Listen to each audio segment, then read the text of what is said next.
एक सर्वे के अनुसार बताया गया कि this survey was done by IIMS Ahmedabad के जो स्टूडेंट्स हैं उन्होंने किया था, ये 2015 के बैच के थे, उन्होंने ये किया था सर्वे।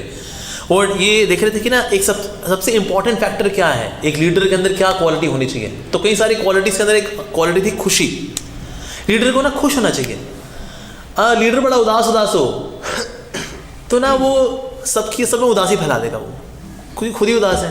Good morning sir, good morning, काम हो गया? नहीं हुआ, कर लिया करो यार तुम। क्यों नहीं करते हो? मेरे से तो हो नहीं रहा, तुम तो कर लो कम से कम। अब बॉस ही अगर ऐसा हो तो फिर एम्प्लॉयज़ में क्या जान है, कहते हैं हमारा बॉस ही भुगा हुआ है यार, बेकार ही है। तो एक बड़ी अच्छी जो इंपॉर्टेंट क्वालिटी जो कि लीडर के अंदर होनी चाहिए कि लीडर खुश रहना चाहिए। तो उन्होंने ढूंढा कि ना इस दुनिया में सबसे ज़्यादा खुश लोग कौन है। तो रिसर्च के अनुसार उन्होंने पता लगाया कि इस दुनिया में भगवान कृष्ण के भक्त सबसे ज़्यादा खुश हैं। अब ऐसा नहीं कि रिसर्च हमने कराई है, इस्कॉन वालों ने कराई थी, उन्होंने खुद ने रिसर्च की है, IIMS के स्टूडेंट्स ने ये रिसर्च की। तो सबसे ज़्यादा खुश लोग कौन है? जो कृष्ण के भक्त हैं ना, सबसे ज़्यादा खुश हैं ये लोग। मतलब ये संसार में है लेकिन ना संसार के नहीं हैं ये लोग। लेकिन जो वाकई में कृष्ण का भक्त हो जाए वो, इससे देखिए, इससे धोती कुर्ता पहनने से हम भक्त नहीं बनते। ये 300 रुपये की धोती लेना, 150 रुपये का कुर्ता, 40 रुपये की कंठी मारना, 10 रुपये का तिलक, 500 रुपये में भक्त थोड़ी बनते हैं हम लोग। कहते हैं भक्त बनना है, अब भी देख 500 रुपये तेरे पास है, अब भी भक्त बन के क्या। यहाँ से मैंने 1100 रुपये की गोपी ड्रेस ले ली, अब गोपी ड्रेस पहनी तो मैं गोपी बन गई। Really? Is that so easy? तो इसीलिए ये तो आसान है, लिपा पोती वाला भक्त बनना, नाइस तिलक, ये वो धोती कुर्ता, ये डिवोटी। अच्छा, थोड़ा इसमें थोड़ा सुलगाओ जरा, इनको पता लगेगा, अभी पता लगेगा इनके असली रंग क्या है। देखिए, जिस तरह का अगर लोहे का अगर कोई बॉल होती है, लोहे की बॉल पर अगर सोने का पानी चढ़ाया जाए तो सोने जैसे दिखेगा ना, वो बिल्कुल दिखेगा।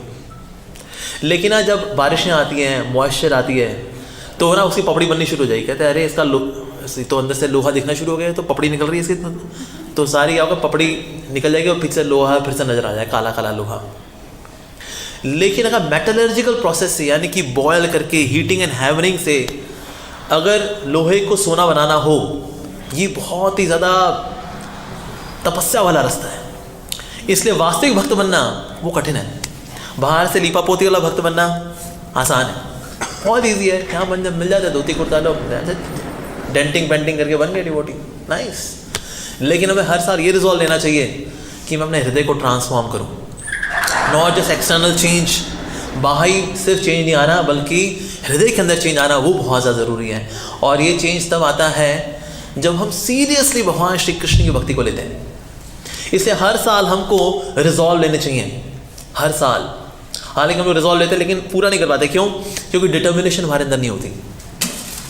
और भगवान भगवद गीता के अंदर बता रहे हैं 18वें अध्याय के अंदर कि डिटर्मिनेशन भी जो होती है, चाहे दृढ़ता जो होती है, वो सतोगुण में भी होती है, रजोगुण में भी होती है और तमोगुण में भी होती है।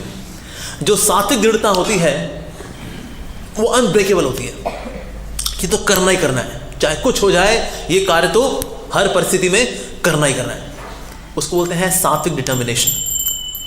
जैसे प्रभुपाद जी ने ठान के रखा था कि पाश्चात्य जगत में भक्ति का प्रचार होना है तो करना ही करना है। श्री रुक्मी द्वारकाधीश की जय, रमैया प्रभु सुदर्शन की जय, गिरिराज गोविंद जी महाराज की जय, श्री गौनिताय की जय, श्री प्रभुपाद की जय। तो सात्विक जो डिटर्मिनेशन होती है वो हर परिस्थिति में अनशेकेबल रहती है, उसको बोलते हैं सात्विक डिटर्मिनेशन। जो राजसिक डिटर्मिनेशन होती है उसमें होता है कि अपना फायदा अगर हो जाएगा उसके लिए डिटर्मिनेशन, मतलब मटीरियल प्रॉफिट, वो अगर मिल जाएगा तन। जैसे कई लोग हैं 16-16 घंटे काम करते हैं, वीकेंड से भी काम करते हैं, डिटर्मिन्ड। मेरे एक दोस्त हैं, उनका लक्ष्य रहता था कि 3 साल के अंदर अंदर अपने बॉस का बॉस बनना, और उसके लिए ज़बरदस्त मेहनत करते थे वो, और 3 साल के अंदर अपने बॉस का बॉस बन जाते। कहते चल अब मैं तेरी इंक्रीमेंट डिसाइड करूँगा। पर इसके बड़े डिटर्मिन्ड थे वो, and he was able to achieve that. पर इस तरह की डिटर्मिनेशन जो है, जो कि लोग करते हैं सांसारिक कार्य करने के लिए, डिटर्मिन्ड है। सुबह सुबह उठेंगे, भागेंगे, दौड़ेंगे, लगे रहते हैं, फिर 3-3 घंटा सोते हैं, 4-4 घंटा सोते हैं। But this determination is in mode of passion, रजोगुण में होती है डिटर्मिनेशन, दृढ़ता। एक होती है तामसिक डिटर्मिनेशन, ये सपनों से आगे जा ही नहीं पाती। ये डिटर्मिनेशन जो है सपनों तक ही रह जाती है। कहता कल से ना हम जल्दी उठेंगे, हो गया नहीं उठ पाते, और सर्दियों में तो खैर बिल्कुल ही नहीं उठ पाते, बहुत ही कठिन। अब देखा बाहर लोगों के लिए बहुत सुबह उठना इज़ वेरी डिफिकल्ट जॉब, उठ ही नहीं पाते वो। अब तो कई तरह की अलार्म क्लॉक्स आई हुई हैं ताकि लोग अलार्म का इस्तेमाल करें और उठ जाएं। जैसे एक तरह का अलार्म आती है, उसमें ना 10 पिन लगे हुए हैं, जैसे ही सुबह के 5 बजेंगे तो ना पिन उछल करके गिर जाएंगे। जब तक आप पिन सारी इकट्ठी करके वापस उसमें फिक्स नहीं करेंगे तब तक वो बचता रहेगा। वो ट्र ढूंढो सारे पिन कहाँ है, ऊपर नीचे दैट, जब तक सारी पिन फिक्स नहीं करेंगे वो बचता रहेगा बचता रहेगा बचता रहेगा। जिक्सॉ पजल वाली अलार्म क्लॉक्स भी आती हैं, जैसे अलार्म बजेगा तो ना पजल सारा ऐसे हो जाएगा, जब तक आप पजल सारा सॉल्व करके पूरा नहीं करोगे तब तक वो बचता रहेगा बचता रहेगा बचता रहेगा बचता रहेगा। ऐसे भी आती हैं अलार्म क्लॉक्स। ऐसी अलार्म क्लॉक्स भी आती हैं जो यहाँ रख दिया जाए तो सुबह बजते ही ना वो पलंग के नीचे चली आती है। अब जब तक पलंग के नीचे आप घुस करके उसको वापस निकालोगे तब तक वो बचता रहेगा बचता रहेगा बचता रहेगा बचता रहेगा। तो इस तरह के अलार्म क्लॉक्स क्योंकि डिटर्मिनेशन है ही नहीं लोगों में, सुबह उठने की डिटर्मिनेशन है, भगवान के लिए नहीं, अपने स्वास्थ्य के लिए भी नहीं है, अपनी हेल्थ के लिए लोग नहीं उठ पाते हैं। एक तरह का बेड आता है, उसको हीगर्स बेड बोलते हैं, ठीक है। ये क्या होता है, जब अलार्म बजता है तो व्यक्ति उठ जाए तो उठ जाए, नहीं उठ रहा है ना तो बेड हिलना शुरू हो जाता है। उसके बाद भी अगर नहीं उठ रहा तो क्या आसपास रोशनी कर देता है वो, ताकि वो सूरज निकल आए, दोपहर हो गई अब तो उठ जाओ भाई साहब। इसके बाद भी अगर वो नहीं उठ रहा होता तो उसके ऊपर चेहरे के ऊपर 2-4 फिर पानी की बूंदें गिरनी शुरू हो जाती हैं। इसके बाद जो अगर पलट के फिर सो जाए तो उसमें फिर आखिरी है इजेक्ट मोड। अरे अब तो उठ जाओ भाई, पर डिटर्मिनेशन आ ही नहीं पाती। इस तरह की डिटर्मिनेशन जो है ये तामसिक होती है, जो कि सपनों के आगे जा ही नहीं पाती। हम करेंगे, बस कल से करेंगे, देखना आप, कल से हम जरूर करेंगे, कल कल कल कल कल कल करते करते काल आ जाता है, लेकिन कल आ ही नहीं पाता। यस, हमारे युग का नाम क्या है? कल युग। सारे काम कब होंगे फिर? कल युग। यहाँ तो युग का नाम होता है आज युग, लेकिन युग का नाम क्या है? कल युग। तो सारे काम कल ही होंगे। कहता है कल से पढ़ेंगे यार, कल से पढ़ेंगे। जिंदगी बिता दी हमने, किताब ही ना खोली। आप प्रभुपाद जी ने इतनी किताब दे दी, हम किताब ही ना खोलते यार, लेकिन कल से किताब खोलूंगा मैं, देखना। ये किताब खुलती नहीं। स्पेशली दिल्ली वालों को तो इतना बुरा हाल है पढ़ाई लिखाई में, माय गॉड बता रहा हूँ मैं। मुझसे तो कुछ भक्त आके हाथ शेयर करते हैं ना, मतलब ओवरऑल बता रहा हूँ आपको, डेटा बहुत ही खराब डेटा है पढ़ाई लिखाई में। प्रभुपाद जी ने रात को जग जग करके हमको एक बुक्स दी थी। रात को 11 से 1 सोते थे प्रभुपाद जी, और 1 से लेकर सुबह 4 बजे तक प्रभुपाद जी बुक्स लिखते थे ताकि हम लोग पढ़ेंगे। हम कहते नहीं, हम तो नहीं पढ़ेंगे। नया साल आएगा, हम लेंगे रिजॉल्व लेंगे, पढ़ेंगे, फिर भी नहीं पढ़ेंगे। फिर अगला साल आएगा, फिर नहीं पढ़ेंगे। तो कितने डिवोटी साहब उन्होंने गीता पूरी नहीं पढ़ी, ताकि भगवद गीता पढ़ने के लिए सिर्फ 1 महीना चाहिए। आज just 1 month I took this. मैंने अभी जैसे कार्तिक आया था तो आई टुक दिस रिजॉल्व कि मैं एक गीता एक बार फिर से पढ़ूँ, और 1 महीने में गीता कंप्लीट हो गई।